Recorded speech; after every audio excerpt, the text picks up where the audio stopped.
and welcome to Whose Line Is It Anyway in America. Now, even in New York, we managed to record some games which we weren't able to cram into the regular shows because they were either too British, too American, or too difficult for the producer to understand at the first time of watching. So here's a selection of some of the bits which didn't quite get away. The first game is called Authors. This is for all 4 contestants who'd like to come down.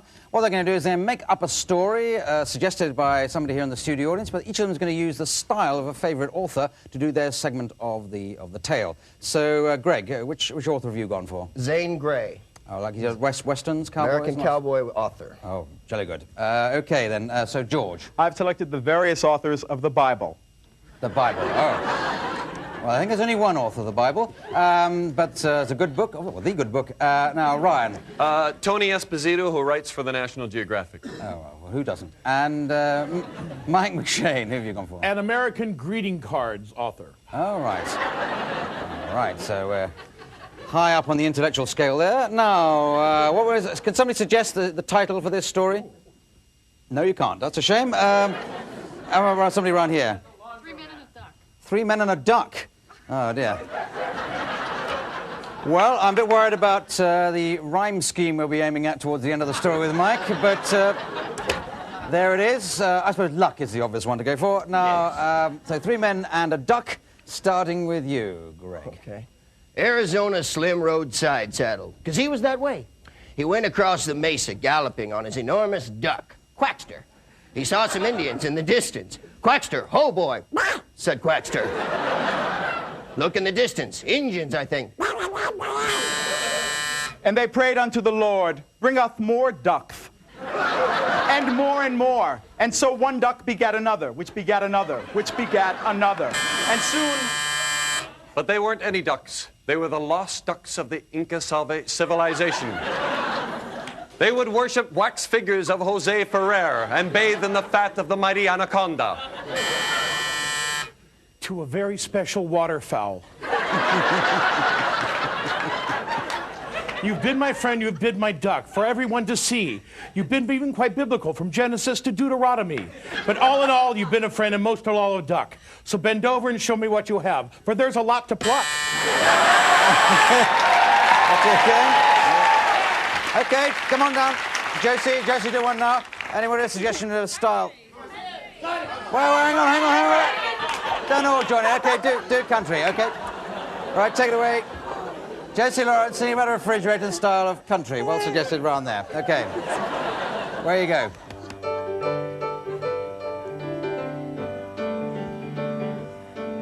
If you're feeling hot and tired and you start to wear a frown, then step inside me, baby, I'm your Frigidaire, and I'll sure cool you down. Oh, baby, baby, I love you so, you're the one that I adore.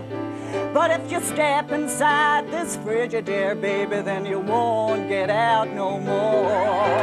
Baby, baby, baby, I love you, don't you see?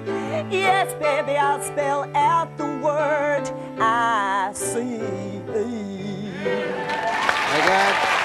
good. Righty-ho. Okay, now we come to the news report, and this is going to feature Greg as the anchorman at TV studio, with Mike as the expert in the studio, whereas George will be a reporter out in the field, which is over there, and Ryan will be playing all the characters that he bumps into. This is a news report program, but it won't be about the news as such. It'll be more like a fairy tale or something like that, or a nursery rhyme. Anyone got a favourite they'd like to? Little Bo Peep. Have we done Little Bo Peep? Jack and Jill, I know we haven't done, so let's go with Jack and Jill. Jack and Jill, excuse me, when the news report music comes in, that's when the programme will begin. Here it comes now.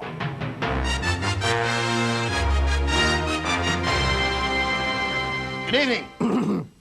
And welcome to Bunk Copy, the show where we dig beneath the news for the tepid dirt underneath.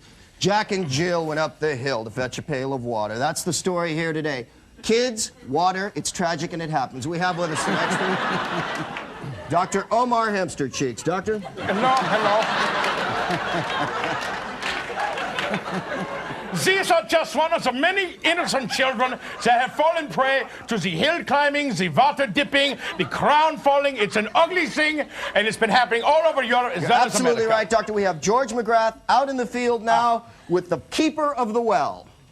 Thank you, Greg. I'm right here with the keeper of the well, George McGrath Ruiz. Hello, keeper of the well. What the hell's going on here? I don't know. You know, people are always coming up the hill. Why can't they go to water in the valley? You know what? The hill, it doesn't run downhill. You know, all the water's on the hill there. What the hell's going on? Jack is always up with Jill. They're running after each other with frowns on their faces. I don't know what the hell's going on. You know what I'm saying? Yeah, we've got an irate well keeper here, Greg. Back to you in the studio. Thank you, George McGrath Ruiz. Broken crowns and girls. Is it a problem? It's a male phobia that once the crown is broken, that soon the woman will come tumbling after. That's often how it's perceived. Let's see. We have to go back out to the field with George McGrath Ruiz. He's with Skippy, Jill's cousin. Yes, we tried to get a hold of somebody more pertinent to the story, but Skippy's the only one around. Skippy, did you get to see any of this? No, I actually didn't. You know, I know the fascination Jill has with water, though. You know, I mean, when we were kids, she was always retaining it, you know, so going up the hill, I don't think it's a big thing, you know what I'm saying? Yeah, Skippy didn't see a thing. Back to you, Greg. Thanks so much, George. Any final comments on women tumbling after?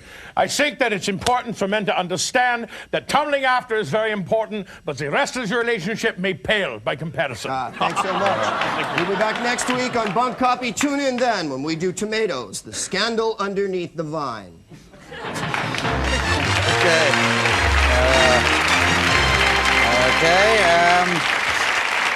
Let's do another game.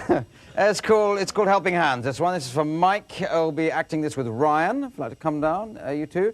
But to save Ryan too much trouble, he doesn't have to use his own hands.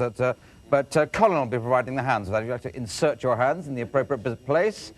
That's it. So acting with those hands, Mike, you have to pretend you're going to see a fortune teller, and you come across this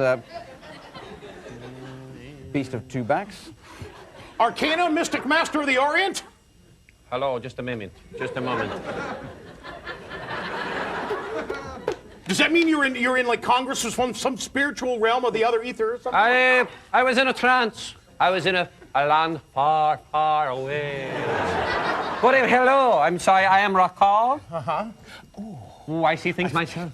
I feel in your hands a perspiration. You have run here today, my have you money not? clip in there. Where the hell is it? Oh, your money click, I have no idea what it could be. That was your fee anyway. Go ahead, tell me my fortune. I see many things, my friend. Far off in the distance, I see a plane. A plane not unlike a 747. Yes, that means I'll be going on a journey, right? Yes. I'll be going on a journey. Yes, you will be going to. But first, let me read your mind.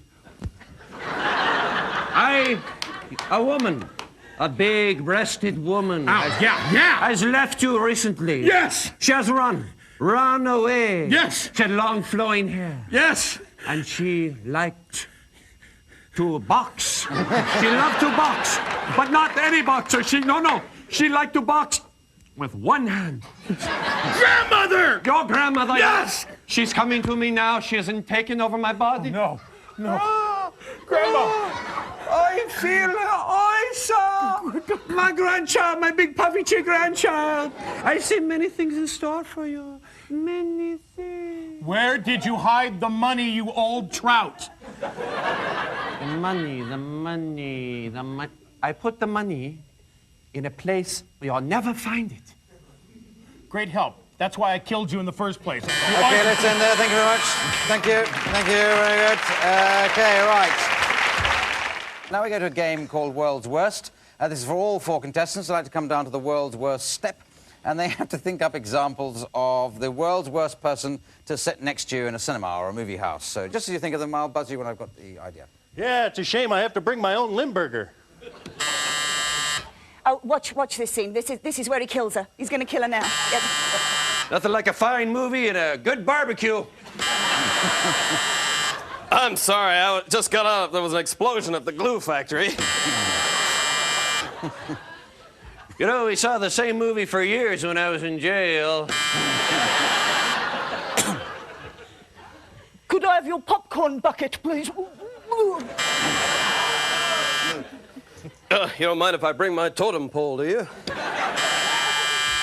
Help yourself to some more popcorn. Okay, that'll do. That's